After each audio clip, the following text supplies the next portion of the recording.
Hi, welcome to my food blog. ఈరోజు కోడిగుడ్డు వంకాయ కర్రీ చేయబోతున్నాం. ఫస్ట్ ఆయిల్ వేసుకొని బాగా హీట్ ఎక్కిన తర్వాత పసుపు వేసి నెక్స్ట్ గుడ్లు వేయాలి. వేసి ఇవి బాగా గోల్డెన్ కలర్లో వచ్చేదాకా ఫ్రై చేసుకోవాలి. తర్వాత ఇవి తీసి పక్కన పెట్టేసి ఆనియన్స్ వేసుకోవాలి. ఆనియన్స్ బాగా అవ్వడానికి వేగడానికి కొంచెం సాల్ట్ వేయాలి. దాంట్లో ఒక స్పూన్ సాల్ట్ వేసి బాగా వేగి ఇది కూడా బాగా బ్రౌన్ కలర్లోకి రావాలి.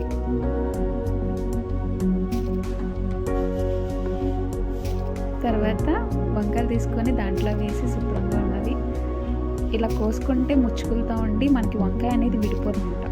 ముందు ఎలాగో పసుపు వేసాం కదా గుడ్లు వేగేటప్పుడు, ఇప్పుడు మళ్ళీ కొంచెం ఒక హాఫ్ స్పూన్ పసుపు వేయాలి. తర్వాత దీన్ని బాగా కలిపేసి ఒక 10 మినిట్స్ సిమ్లో పెట్టి మగ్గించాలి.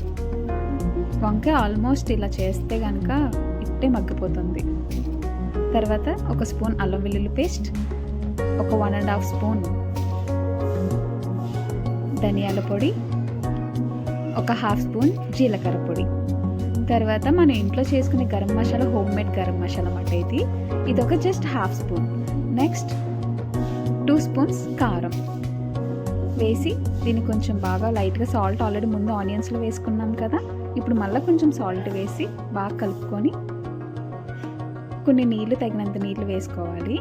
ఇందాక మనం వేపి పెట్టుకున్న గుడ్లు ఉన్నాయి కదా, ఆ గుడ్లు తీసి దీంట్లో వేసేయాలి. వేసి మూత పెట్టి కనీసం ఒక 10 మినిట్స్ అయినా సిమ్లో పెట్టి మగ్గియాలి. వాటర్ అంతా చాలా వరకు ఎవాపరేట్ అయిపోయింది. దీన్ని లైట్గా కలుపుకోవాలి, లేకపోతే మళ్ళీ వంకాయలు విడిపోతాయి.